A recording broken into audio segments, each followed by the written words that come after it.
En primer lugar, quiero extender un agradecimiento especial a todos los organizadores y patrocinadores de este importante encuentro panamericano de Derecho Procesal.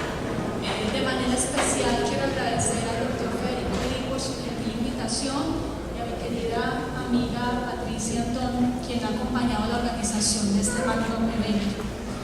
Decir que aplaudo la iniciativa de la organización de definir una mesa temática de trabajo sobre justicia transicional, en especial por la experiencia que en los últimos años hemos tenido en Colombia, una experiencia de justicia de transición que tiene dividido a todo un país.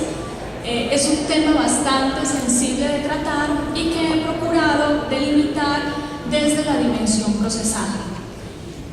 Lo primero es recordar que en el año 2012, para el mes de agosto, se firma en La Habana, Cuba, un primer acuerdo para fijar una mesa de negociación entre el Gobierno Nacional de Colombia y el grupo guerrillero FARC-EP. Este es un acuerdo que busca la terminación del conflicto y la construcción de una paz estable y duradera en Colombia. Este acuerdo definió una agenda de negociación que comprendió varios aspectos esenciales. 1. Reforma agraria. 2. Participación en política de las FARC. 3. Participación de las víctimas dentro del proceso de negociación. 4. La definición de la construcción de paz, entendida como un proceso paulatino y de largo aliento. Y de otro lado se definió dentro de esa agenda de negociación como último punto la necesaria refrendación e implementación del proceso de paz. En segundo lugar, es importante recordar que también en Colombia, para el año 2014, en agosto, se crea una comisión histórica del conflicto y de sus víctimas. Esta comisión fue constituida por 12 expertos nacionales y 2 relatores que en febrero del año 2015 presentan un documento al Gobierno Nacional y a la mesa de negociación en la que incorporan algunas observaciones donde se delimitan cuál es el posible origen y causas del conflicto armado colombiano. Con anterioridad existía una serie de estudios, pero unos estudios donde no se había presentado participación de todos los actores, y en este estudio, que reúne cerca de 800 páginas, los 12 expertos relatan cuáles son las posibles causas y origen del conflicto colombiano.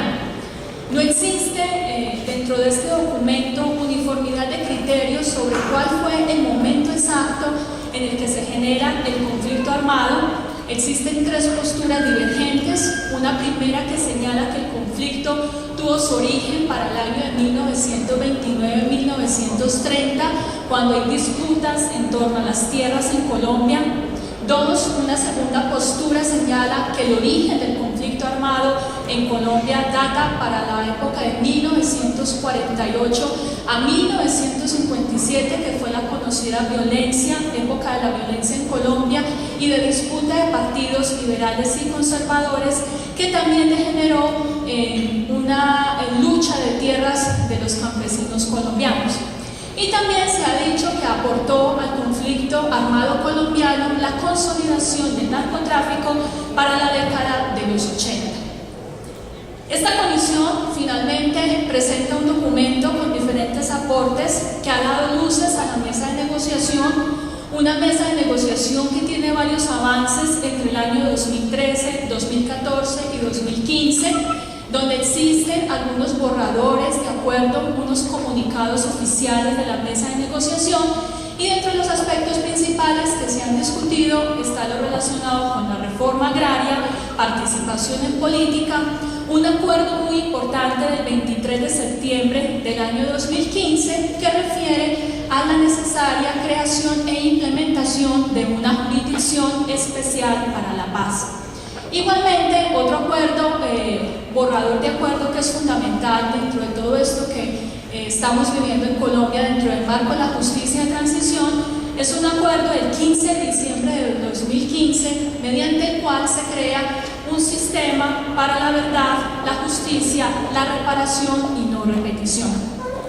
De otro lado, además de estos avances o estos borradores de acuerdo que ha mostrado la mesa de negociación, hay un dato bien significativo y ha sido el respaldo de la comunidad internacional.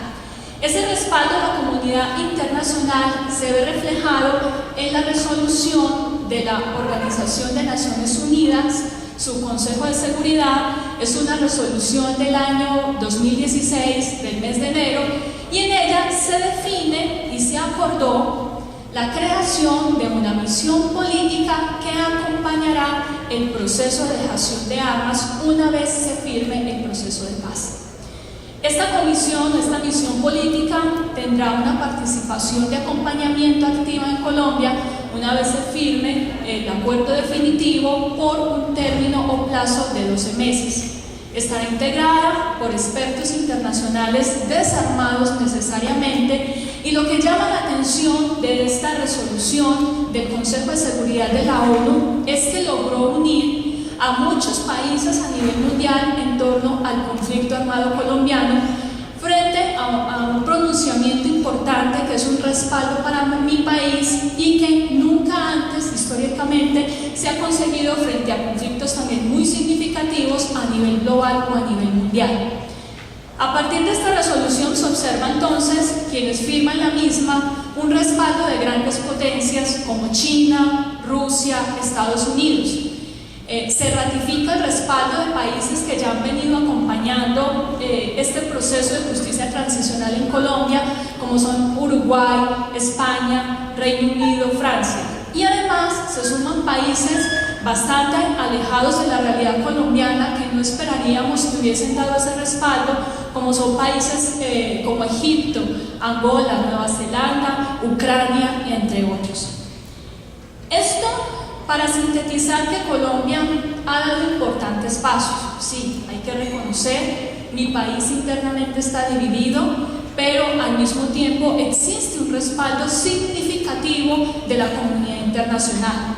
Dentro de esos pasos importantes que se han dado para estar en el momento actual que vivimos, ha estado en primer lugar la definición de una ley de víctimas del año 2011, el reconocimiento del conflicto armado, un conflicto que supera, se ha calculado los 60 años de existencia en mi país, un conflicto armado que ha tenido diferentes matices y que no se asemeja a ningún conflicto vivido en otro país, y ese reconocimiento se dio precisamente con la firma del acuerdo que instaló la mesa de negociación, que es el acuerdo del 26 de agosto del año 2012, y que al mismo tiempo permitió la creación de esa que he mencionado, la Comisión Histórica del Conflicto y de sus víctimas.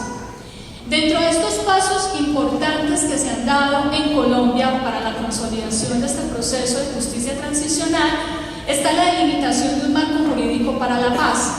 Ese marco jurídico para la paz implicó un acto legislativo que modificó el artículo 22 de la Constitución Política y crea un artículo transitorio, que es el artículo 66, para establecer los instrumentos necesarios de la justicia de transición. Todo esto al mismo tiempo fue respaldado por la propia Corte Constitucional colombiana en el estudio que hace del acto legislativo y de la reforma constitucional a través de la sentencia C-579 del año 2013. A través de esta sentencia se evidencia la constitucionalización de los mecanismos de justicia transicional para Colombia y que permitió avanzar en la mesa de negociación con estos diferentes acuerdos, dentro de los que se destaca el acuerdo de creación de una jurisdicción especial para la paz y el acuerdo que define en diciembre del 2015 la necesaria instalación de un sistema integral para la verdad, la justicia, la reparación y la no repetición. Además de que a todo esto se suma, como ya he mencionado, la resolución del Consejo de Seguridad de la ONU, que da un respaldo a través de un acompañamiento de una misión política que comenzará labores una vez se dé el acuerdo definitivo. Esperábamos este acuerdo de paz para el mes de marzo de este año. El acuerdo no se firmó. En mi país existe una división política bastante compleja, quienes están a favor del proceso de paz y quienes niegan rotundamente el proceso de paz. Incluso un expresidente de la República ha convocado a la ciudadanía colombiana a ejercer resistencia civil. Pero al mismo tiempo, la mesa de negociación trata de avanzar. Dentro de los elementos de la justicia de transición hay que reconocer que dentro de esos elementos está la temporalidad, un conflicto que ha superado los 60 años de existencia. No es posible que lo resolvamos a corto plazo y este seguramente será un proceso de transición a largo aliento en mi país. Esa firma definitiva del acuerdo de paz está sujeto a varias situaciones particulares y que solamente con la firma de ese acuerdo pues se dará la desmovilización de las FARC-EP y se hablará de la denominada dejación de armas. ¿A qué está sujeta la firma de ese acuerdo definitivo y qué es lo que tiene en este momento en trance a la Comisión de La Habana?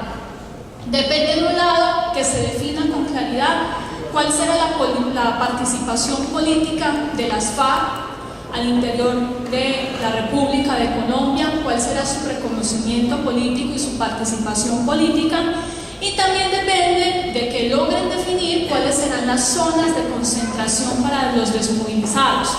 No existe consenso frente a las zonas de concentración. De un lado, el gobierno nacional plantea que solo deben haber algunos territorios en los cuales se concentrarán los desmovilizados, casi que alejándolos de la ciudadanía, y por el contrario, las FARC plantea que es necesario que estas zonas de desconcentración cobijen varios puntos estratégicos del país y que al mismo tiempo se les permita cercanía con la ciudadanía para su reinserción y reincorporación a la vida civil. Una cuestión también que se debate en la actualidad en Colombia es cómo vamos a incorporar ese acuerdo de paz para darle legitimidad.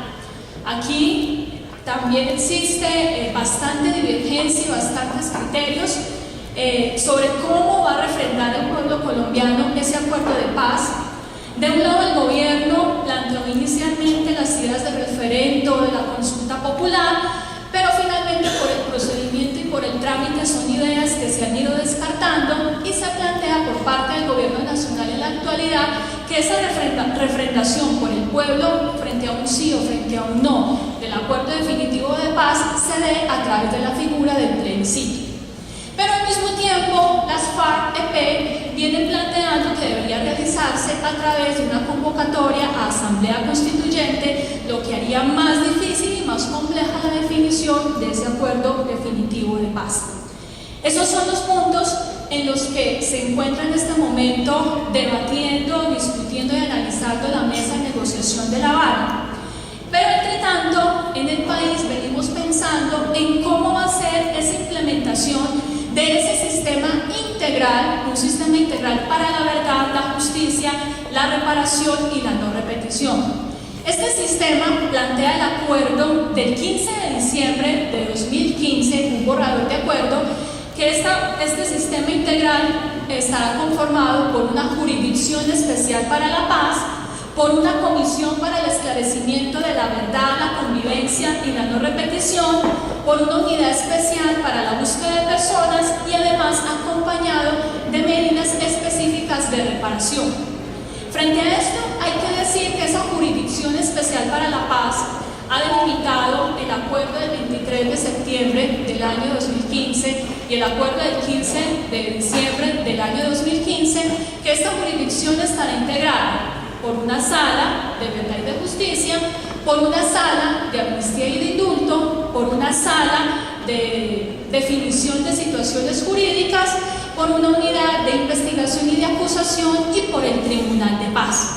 Al mismo tiempo, definen estos acuerdos que este Tribunal para la Paz o el Tribunal de Paz estará integrado por una sección para los casos en los cuales haya aceptación de responsabilidad y reconocimiento de la verdad, que habrá al mismo tiempo una sección para los eventos en los cuales los desmovilizados no acepten responsabilidad ni declaren verdad, que habrá también una sección de revisión y una sección de apelación. Con relación a la configuración de esta Jurisdicción Especial para la Paz y en especial cómo estará constituido el Tribunal para la Paz, existen inquietudes en mi país sobre qué calidades deben reunir aquellos que ostenten la calidad de magistrados dentro de ese Tribunal para la Paz. Se ha dicho al respecto que tendrá que darse aplicación a instrumentos internacionales como el Estatuto de la Corte Penal Internacional para designar dentro de este Tribunal para la Paz a expertos con conocimientos específicos en temas de derecho penal, penal internacional, procesal penal y en especial de derechos humanos. Al mismo tiempo, existe inquietud en mi país con relación a lo que va a suceder con el tema de las amnistías y de los indultos. El acuerdo del 23 de septiembre de 2015 define claramente que se concederá la amnistía lo más amplia posible. Allí se despertaron las alertas en Colombia porque decían, ¿cómo es posible hablar de amnistía lo más amplia posible? Expertos internacionales, como el profesor Cayambos, que ha acompañado el proceso de paz en Colombia como experto, señalan que cuando ese borrador de acuerdo hace referencia a conceder una amnistía lo más amplia posible, debe hacerse una lectura en interpretación con los instrumentos internacionales, especialmente con el protocolo 2 del Convenio de Ginebra, que refiere a que no son susceptibles ni de amnistía ni de prescripción aquellos delitos internacionales como delitos de lesa humanidad o de esa violación de derechos humanos. Entonces, en ese sentido, se ha interpretado en mi país que una vez se firme el acuerdo de paz, esa ley de amnistía y de indulto deberá definir con claridad cuáles son las condiciones, porque no será una ley de amnistía amplia o genérica, sino que será una ley de amnistía que sea condicionada y que respete los derechos humanos y que esté en coherencia con los instrumentos internacionales suscritos por Colombia y que forman parte del bloque de constitucionalidad acorde con el artículo 93 de nuestra Constitución Política. De otro lado, todo esto plantea una serie de retos y de desafíos desde la dimensión procesal, es decir, ¿qué nos espera este proceso de negociación del Gobierno Nacional con las Fuerzas Armadas Revolucionarias, Ejército Popular, FARC? ¿Qué nos depara una vez se logre definir este acuerdo final de paz, que estará sujeto a una refrendación del pueblo que aún no sabemos cómo se dará, que posiblemente estaremos dando aplicación a la figura del plebiscito? Pues bien, yo he destacado algunos retos y algunos desafíos que se nos esperan desde la dimensión procesal. De un lado, el armonizar las medidas judiciales con las medidas no judiciales. Hay que decir también, hay una tendencia en mi país de algunos expertos no procesalistas en decir que necesariamente el conflicto tiene que ser desprocesalizado. Ese es el término que utilizan, que el conflicto armado colombiano tiene que ser desprocesalizado y que prácticamente el derecho procesal no tiene nada para decir ni hacer. Por el contrario, en algún escenario académico en el que me acompañaba mi amiga Liliana, debatíamos frente al tema y decíamos, sí, el derecho procesal tiene mucho que aportar frente a esta transición que está viviendo Colombia por el conflicto armado colombiano.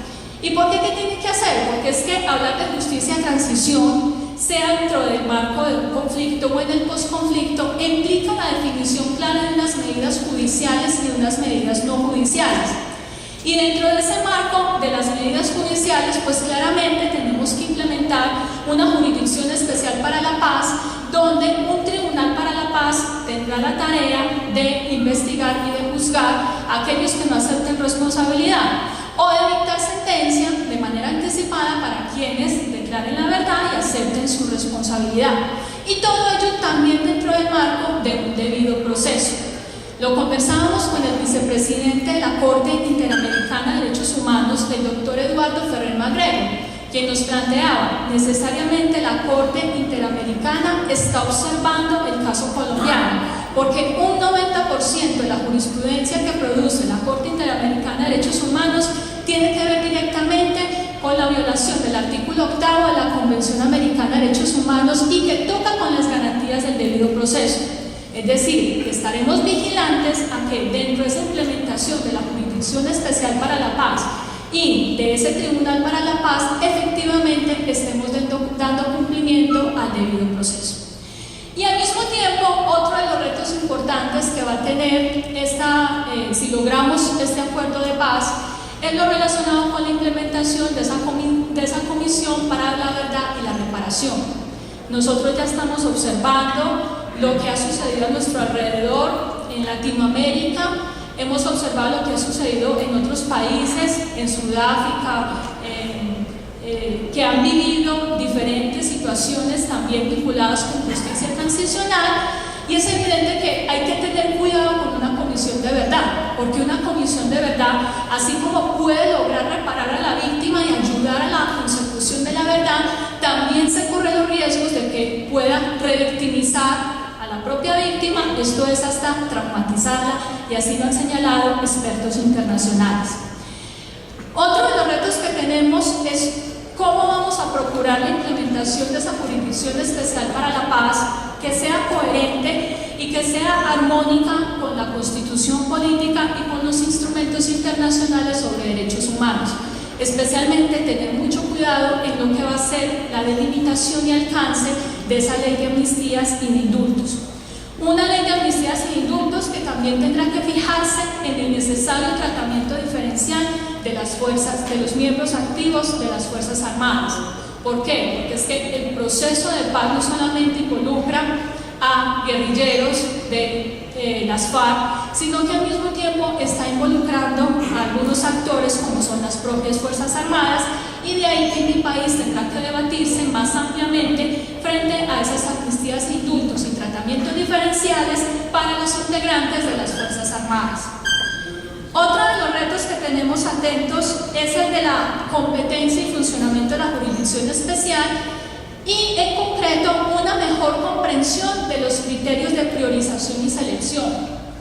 Son tantos los casos que hay en mi país de delitos como desplazamiento forzado, desaparición forzosa, tortura, que se han cometido en el marco del conflicto armado y que necesariamente tendrán que ser investigados y juzgados por este Tribunal para la Paz, que hay que tener claridad frente a cuáles serán los criterios de selección y de priorización, porque lo que se va a buscar es perseguir los delitos más graves y los directamente responsables.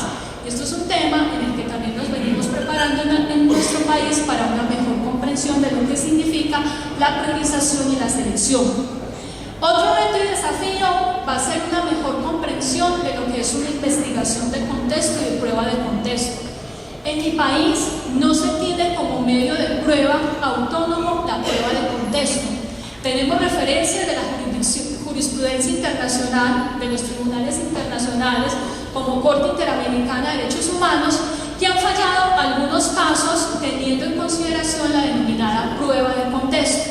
Una prueba de contexto que implica la participación de varios expertos en disciplinas y la construcción de una prueba que permita identificar violaciones paulatinas, por ejemplo, de derechos humanos. Entonces, sobre esto es algo que también en mi país se viene preparando el propio Código Procesal Penal.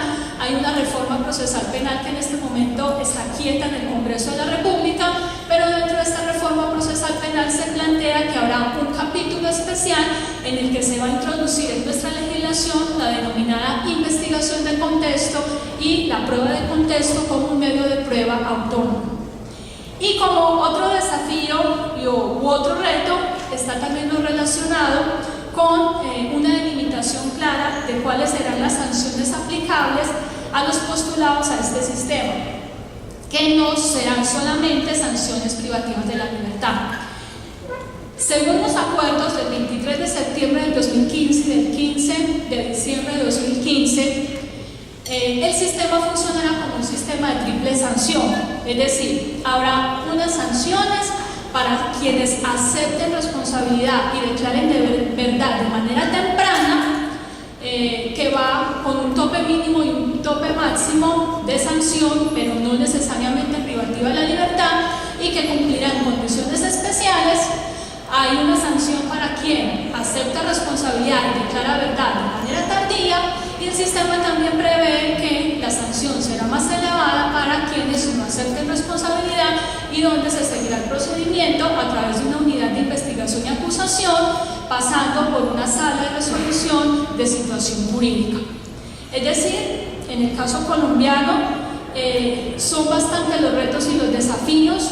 Yo diría que no es posible hablar de la desprocesalización del conflicto. El derecho procesal tiene mucho que decir y mucho que aportar dentro del contexto de justicia transicional, pero sí reconocer que el conflicto no todo se va a resolver por la vía judicial, que sí es posible hablar de desjudicialización del conflicto, porque al mismo tiempo tendremos que compatibilizar las medidas judiciales con las medidas no judiciales. Y quiero terminar mi intervención para brindarles un poco de tiempo a mis compañeros y que puedan hablar no 10 minutos sino 12 minutos si es posible. Quiero terminar con esta frase de Mafalda: hoy me siento como una pacifista en guerra contra los que no quieren la paz. Nosotras, mi compañera Liliana y yo, que estamos en diferentes escenarios académicos, nosotras no hablamos desde un punto de vista político, lo hablamos desde un punto de vista jurídico, desde el derecho procesal. Nosotras creemos en el proceso. Yo no lo estoy personalizando, no somos santistas, pero sí creo que esta es la única oportunidad que tiene Colombia para la solución de su conflicto armado. Es un conflicto donde ni siquiera tenemos claridad cuál es su origen. Algunos dicen que data de 1929, otros dicen que para 1948 y otros han dicho que se agudizó fue con el fortalecimiento del narcotráfico en Colombia. Entonces, un conflicto en el que nosotras nacimos y en el que hemos vivido, que hemos sufrido las secuelas de ese conflicto, sea por personas cercanas a nuestros propios familiares, somos conscientes que es un conflicto que la solución más pronta la hemos observado con este gobierno y con este periodo, y que esta tal vez sea la única oportunidad que tendremos para su resolución. Por eso termino, porque como muchas veces nos cuestionan, porque creemos en el proceso y pensamos que en algún momento se va a dar ese acuerdo final, termino con la frase de Mafalda: hoy me siento como una pacifista en guerra contra los que no quieren la paz. Muchas gracias por su atención.